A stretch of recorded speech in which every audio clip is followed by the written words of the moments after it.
Hi guys, and welcome to sunny Spain here in Valencia, where we're at the international media launch of the all-new Audi A8. Here it is, take a look at it. This is an all-new car. It's coming to our region March next year. I don't have any prices yet. Hopefully we'll get to learn a little bit more about what sort of pricing level it will be at the motor show, which is next month in November, of course, where you'll get a chance to see the car. Now, initially, I can tell you though that it starts from 90,000 euros in Europe, although that's not necessarily reflective of what we're going to get in our market. Now, we're going to get it as a V6. Initially, that's what we're getting. A 3-litre V6, 340 brake horsepower. Later on, we hope to see the V8s and maybe even the hybrid as our market starts to get a little bit more accustomed to hybrid cars. That would be great. The 340 brake horsepower 3-litre V6 is good for 0 to 100 in 5.6 seconds, which is pretty cool for a big beast like this, and of course limited to 250 kilometers per hour top speed. The car is actually longer. It's 4 centimeters longer in both the normal wheelbase and in the longer wheelbase, and of course the wheelbase itself has grown as well. It's all, on the other hand, it's fractionally narrower. So they've made it slightly narrower, but they have made it taller. Visually, overall, the impression is about the same as the old Audi A8, although the styling is a little bit different. You can notice the new single one-piece grille that it's got on the front, and there's a lot of horizontal lines. If you follow the chrome lines in the front and on the skirt at the bottom along the front air intakes, and then follow that line all the way to the side, you've got the skirt, you've got the shoulder line, you've got a double shoulder line to emphasize the length of the car and the elegance of the car, and they've got now what they call the quattro blisters, and this is basically a slight bulge over the wheel arches to give the emphasis of the all-wheel drive. Of course, they all come as quattro as standard. Inside, it's familiar, but actually again, it's all new. You get two massive screens. They're about 10-inch screens in the middle, and they have haptic feel. So when you touch them, you get a little click and you get a little sensation as well. You can turn that off if you don't like it. And the top screen is pretty much your infotainment system, so that controls everything. The lower screen controls the AC and stuff like that. You of course also get the massive Audi virtual cockpit, which of course you can configure and just get a map in there as well. The clever stuff though is really underneath the car where you can't see it. You know, for example, this thing has got like 4 or 5 super brains, supercomputers inside it, operating various systems, including many of the AI systems, because this is now actually the first production car on sale with a level 3 AI system facility. So basically what that means is the car can actually drive itself at up to 60 kilometers per hour on motorways or in traffic situations. So as long as it knows where it's going and it's able to decide where the direction of its travel and how not to go out of lane. Of course, it's got all the lane detection and lane keep assist systems. It could also park itself, so you can actually get out of the car and on your phone you can tell it to park into a slot and actually to unpark it as well.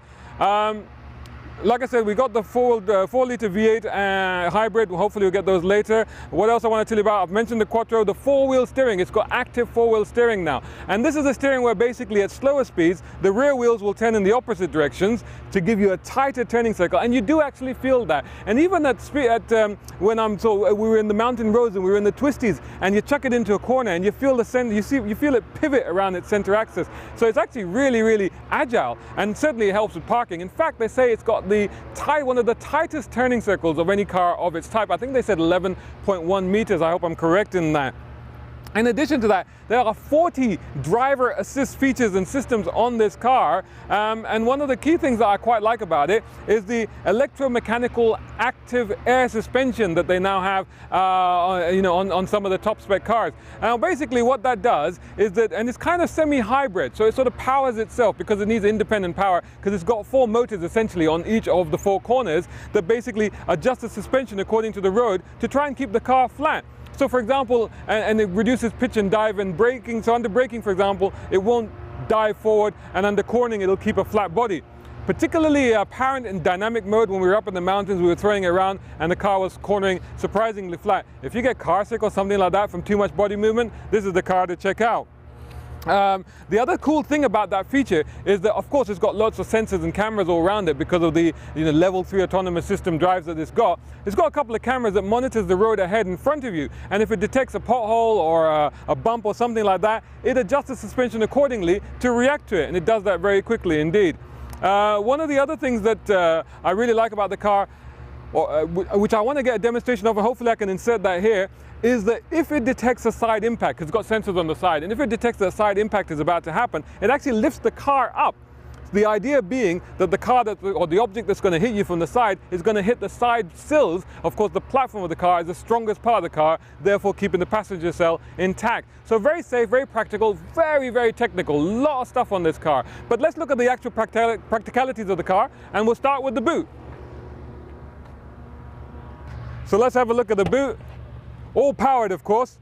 Pretty wide, as you'd imagine. I mean, very, very deep. A lot of space back here, and a ski hatch as well over there. There's a net area here and a pocket. There's a power supply there. And underneath, there's not a spare wheel, but a tire repair kit. But very practical. Definitely a couple of suitcases in there, no problem at all. But who cares about boot space? Let's get in the back. Absolutely no question whatsoever about legroom. I mean, look at it. I'm 6'2", as you know, and look out, there's tons and tons of room, no problem at all. Tons of headroom, of course, as well, because of course they made the car a bit taller. Now, this car's got tons of features back here. The higher spec ones, of course, also have that massive lounge seat, which can recline. This one can also recline, so I can actually adjust it from here, the headrest, and I can move the seat base forward and back, so you see, and I can get quite a nice comfortable position. I can also, in some cars, move this forward and actually have a little footrest for myself as well. A lot of these cars have massage seats, and the massage seat can actually be operated by the little pad that actually comes out, and you can just use it. You can set things like the blinds and the lights. You can do all of that stuff just from this little tablet device here that fits into this bit here. What else have I got back here? A couple of USBs in there and a pocket. Over here, we've got another power supply, and actually a 2-point power supply. I think in our market we may get a 3-point supply. A couple of vents here with the again with those touch controllers, a screen. But you know what, it's a really luxurious, really comfortable environment to be in. This particular car has got a couple of sunroofs as well, so one for the rear as well. I've got my own reading lights and stuff like that, 7 LED reading light on here. But very sublime, very nice place to ride in. But if you don't want to ride, you want to drive, what's it like in the front? Let's find out.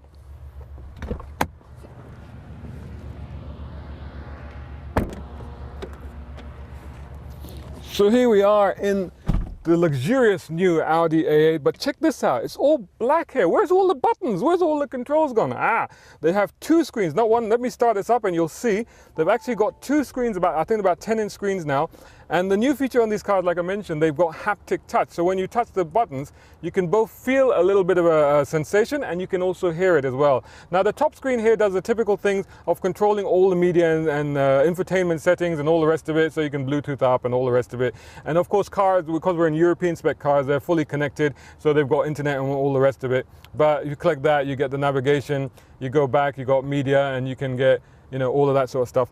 Down here you've got your climate control, and this bit here basically operates the climate control. And over here at the bottom, if you can make out, this part is also touched just below the screen, and that's where the drive select comes up, and you'll see that come up on there. And as before, you have your settings, and then you have the individual setting where you can set it up the way you want.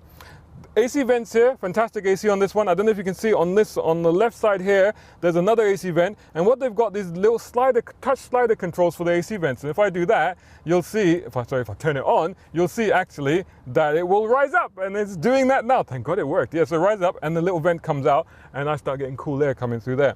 I've also got, of course, as you know, the virtual cockpit, the Audi virtual cockpit, and it's now showing me a full map and actually a geographical. It's powered by Google Maps, so it's a geographical map of where we are, and you can change that, of course, in the usual way, and you can go through all the different things that you want to do through that as well. So that's the thing there.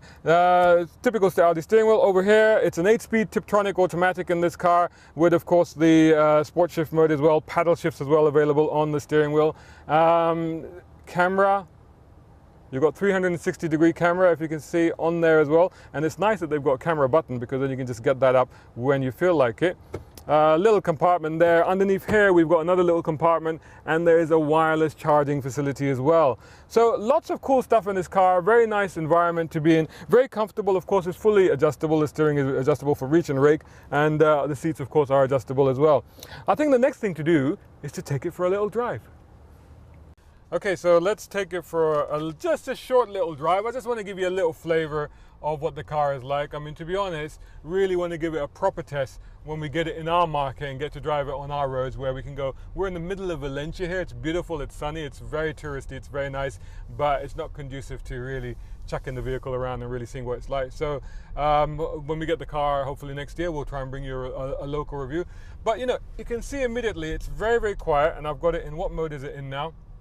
It's in comfort mode, so very, very soft suspension. Well, I say soft, but it adjusts itself, right? It's really clever. And this is the thing about this car. It is very, very clever. Everything about it is incredibly clever. Look at this place, it's beautiful. We're right along the harbor. We're actually driving along the harbor. I don't think you're normally allowed to drive here, but because we're Audi and we're doing a launch, I guess we can do this, so this is great.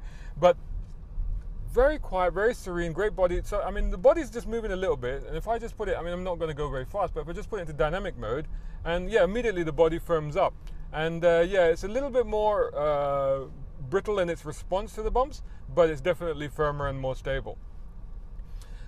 Driven the car around, I've driven the V8 version and I have driven the V6, and to be honest with you, dynamically there's not a lot of difference between the two cars. The V8 obviously is a bit more torquey and a bit more powerful, and the engine sound is slightly better, only if you're really on it and you're really pushing it, but the reality is that you don't really get to do that very much because it's a quiet car, and they're working hard to keep the cabin quiet and keep all outside noises unobtrusive.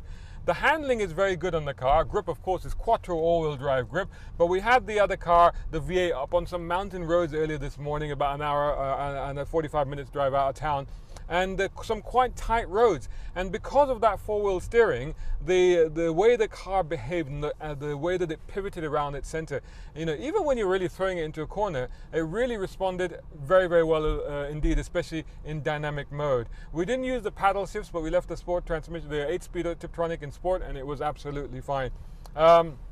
On the motorway, but to be honest, it's more happier on the motorway, let's be absolutely honest, and then that was a long wheelbase car we had this morning, and it's quite happy doing the around town stuff. So even though it's a big car, but because it's maybe fractionally narrower, I think maybe it's easier to handle, but driving around through traffic, through the city, it's absolutely fine. You know, just give you a little bit of sound. I don't want to drive too fast because I'd jump off the end of the pier and do something like in the Bond movie, right? It'd be appropriate in an Audi, or maybe that Transporter, that would be cool, wouldn't it? But generally, a very easy car to drive, very easy car to maneuver. It's pretty much as you'd expect, and very, very nice, sublime drive. So there you go, there's our very quick drive, quick review from the launch right here in Valencia, in the International Drive launch. I hope you enjoyed that. Please do check us out on motoringme.com, and check us out on all the usual social media channels. That's Facebook, Instagram, Twitter, YouTube.